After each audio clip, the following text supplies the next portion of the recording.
Today I continue my search for the perfect vintage 50mm f2 lens with this one, the Nikon Nikkor 50mm f2. Can it beat the very intense competition in this sector? To find out, keep watching.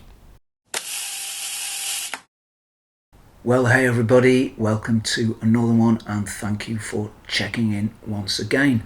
So the 50mm f2 sector is a very crowded one in the vintage lens market. Everybody made a 50mm f2 or a 50mm f1.8 and most of them are very competent lenses.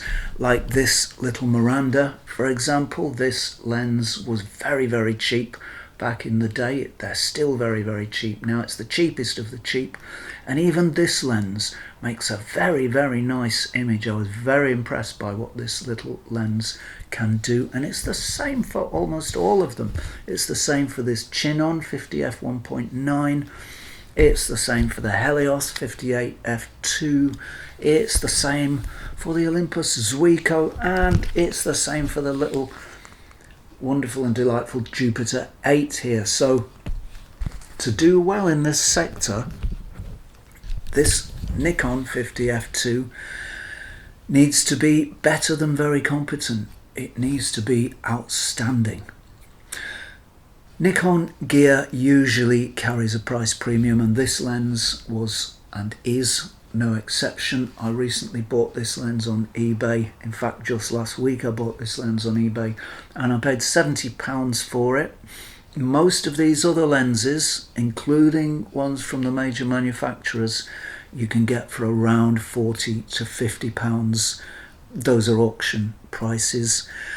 And the cheaper lenses like the Miranda or the Chinon you can get for much cheaper, around about £20 if you're lucky. So this lens has quite a bit to prove. It's got to prove its price premium. So to do well in this sector, it's got to be better than merely very competent. To do well in this sector, it's got to be outstanding, and it's got to be this lens. This is the Carl Zeiss Jena Pankolar.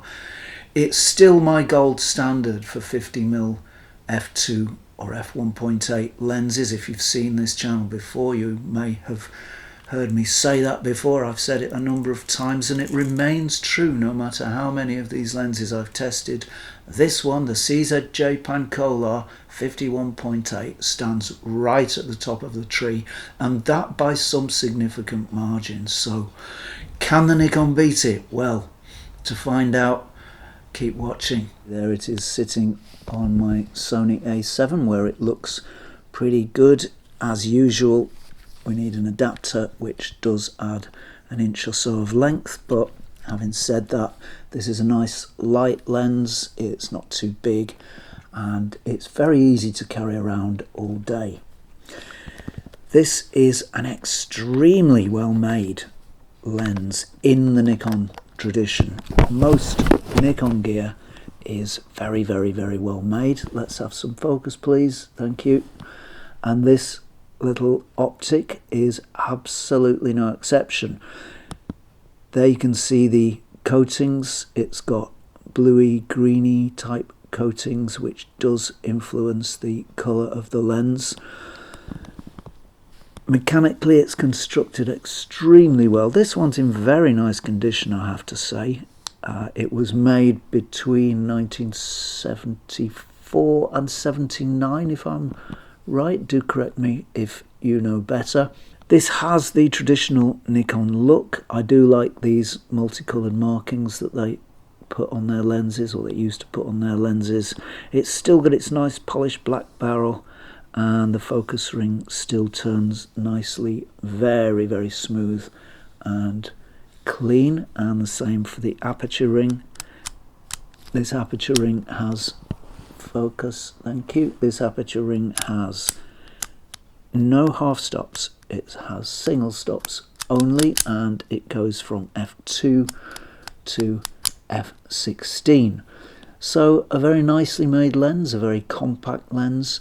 I have to say it's not as nicely made as the Pentax 55mm f2 or f1.8. They're the same lens. If you happen to have a copy of that lens, you will know that Pentax lenses are possibly the finest made vintage lenses of all. That is, in their construction techniques, they are superb. This one is a close second, but it's not quite, in my view, made quite as nicely. But it is a lovely, lovely piece of old mechanical / optical engineering. A very, very nice lens, nicely constructed, nice and light and nice and small.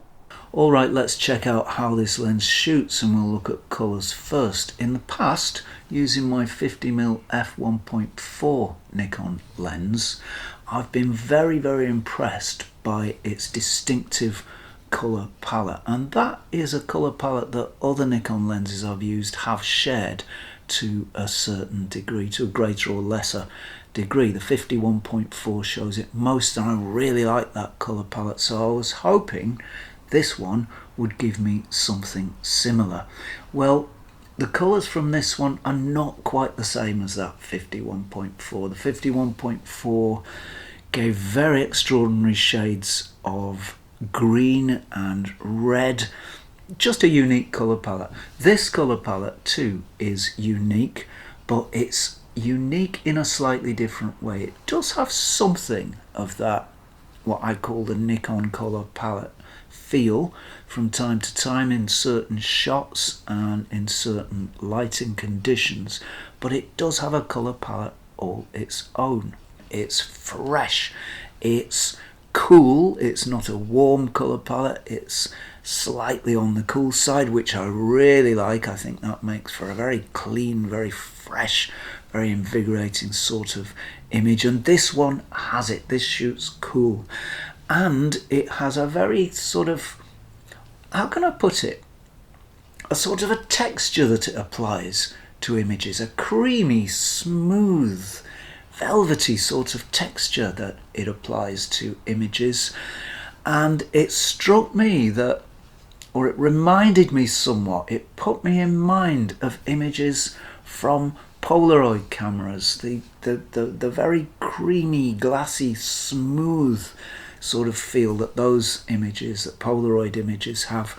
This lens too has to a certain degree. This is a very, very sharp lens indeed, and although sharpness isn't everything, it is something, and you don't want a muddy, smeary, blurry sort of shot wide open that is difficult to really use. This lens delivers in the sharpness department. It's one of the sharpest 50 f2s that I've shot, and it stands comparison with the best of them. It's sharper than the Pentacon 50mm f1.8. It's a little sharper than the Helios 58 f2. It's probably a bit sharper than the Pentax 55 f1.8/f2 as well.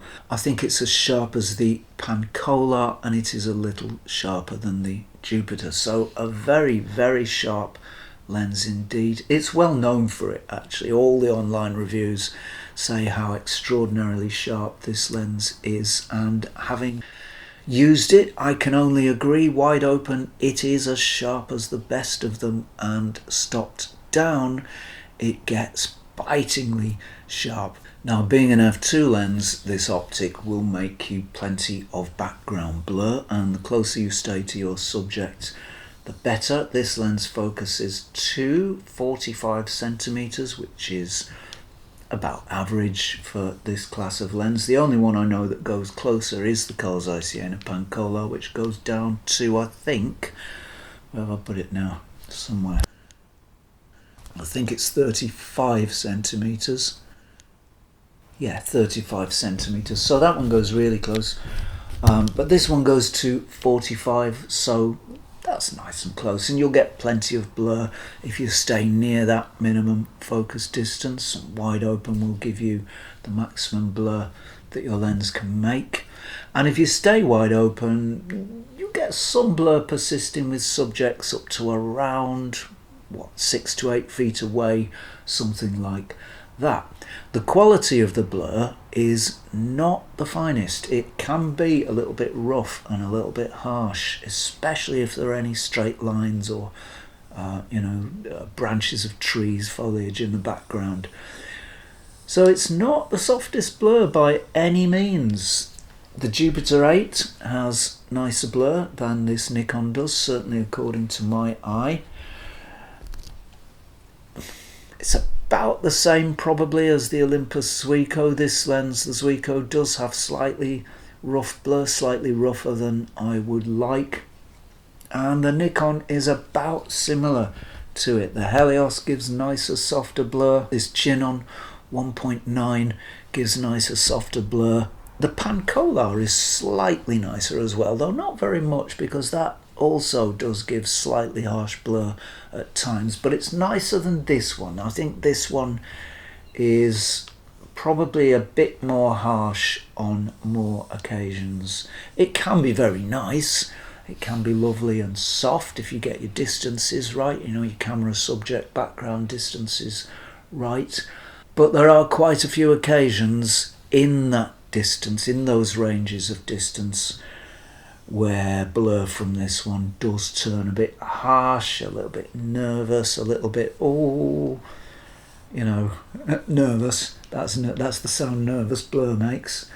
So it's not the best. If you like soft blur, it's not the best, but it does have plenty of character. It will give your images loads and loads of character, and you can play with it as well. Harsh blur is not always unpleasant. However, in summary, blur from this Nikon lens is not the softest of this group. This Nikon lens does show some chromatic aberration, which is purple and green fringing on edges, and you see that most often and most prominently in a shot of, for example, bare tree branches against a bright sky. You'll see a little bit of separation at the edges of those branches, at the boundaries of those branches, and this lens does show some of it. It's not awful, don't let me give you the wrong impression, but it's not as good as most of these other lenses, I think, that are here today.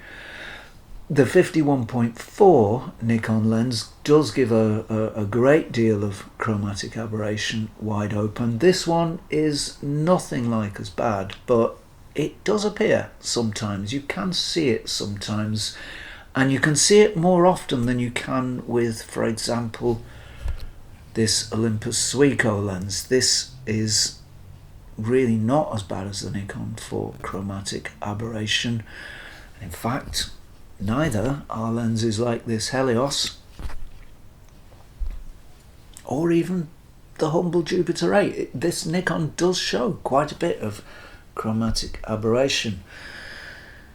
It shows a little more even than this Miranda lens, and I was a little surprised by that, but not too surprised, because the 51.4 had shown it, and I did kind of expect some in the 50 f2. The lens that does better than this, or significantly better than this, is the Pankolar, the Carl Zeiss Sienna Pankolar. That's the lens that gives the least chromatic aberration of any 50 f1.8/f2 that I've tried, and that's wide open. I'm not talking about shooting stock down where these problems, optical problems, tend to become less, but shooting wide open, the CZJ Pankolar has hardly any chromatic aberration. The Nikon does have quite a bit. So what do I think of this lens? Well, I'll be honest, I really love it. It makes fantastic images that have a character, images that are unique, images that couldn't be made by any other lens. You may well recognize images from this lens, and you may well be able to pick them out from the crowd. It does have a distinctive character. It makes lovely, beautiful images. I love the colour. It's very sharp. Background blur's a bit rough, and it does have a bit of CA, so it's not the most technically accomplished lens here. Even some of the much older lenses beat it technically in one or two departments, but it has the magic. The elements come together to make something beautiful. The whole is greater than the sum of its parts in the case of this lens, and I'm really pleased to see that, because I really wanted this to be a nice lens, and it really is a lovely lens. And I'd pick this lens in preference to quite a few of these other 50 f2s. Would I pick it in preference to the Pancolar? No, I don't think I would. I don't think I would. It does have a magic, but it doesn't quite have the magic of the Pancolar, and it's very, very difficult to explain just exactly what that magic is. It's another case of the whole being greater than the sum of its parts. Again, in the case of the Pancolar, the blur isn't terribly good. It's not particularly soft or particularly nice, but everything comes together in that lens to create something extraordinary. This is an extraordinary lens too, but I don't think it's quite as extraordinary as the Pancolar. Is it worth the premium over other 50mm f2 lenses? Yeah, I think it probably is. I think it probably is worth 30 quid more. It's worth paying that to get the qualities that this lens can put into an image. The Zuiko 50mm f1.8 is a really, really nice lens, but it doesn't quite have the character of this one, and I might well pick the Nikon over the Olympus. A very, very, very nice lens indeed. One that I recommend you try. Remember that if you don't like a vintage lens that you buy, they're not going down in price, so assuming you haven't paid too much to begin with, you'll be able to sell it on for a good price and not lose anything, and you might even make a profit into the bargain. So I would advise everyone to try one of these 50 f2s, and once you've tried it, you might well find that this is your main 50 f2. It's such a nice lens. The Pancolar is just that bit nicer, but this is a very, very, very close second.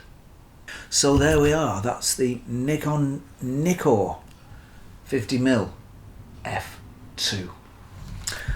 Well, I guess that's probably about it from me for today. So many, many thanks for watching. I'm very pleased that you've tuned in. If you've enjoyed this episode, you might want to chuck us a sub. That would be very much appreciated too. Many, many thanks go to subscribers. Thank you for your support. That is a genuine thank you to you, and many, many thanks also go to subscribers. If it wasn't for the support of subscribers, we wouldn't be able to make this show in the way we do. So many, many thanks to you. That is a heartfelt thanks to you. Thank you to everybody who's tuned in, watched, given thanks, super thanks, left comments, chucked us a sub, engaged with the channel in any way whatsoever. And if you're not doing anything too difficult, irritating or troublesome next week at around this time, please do tune in for a spot more Zenography. Cheerio all.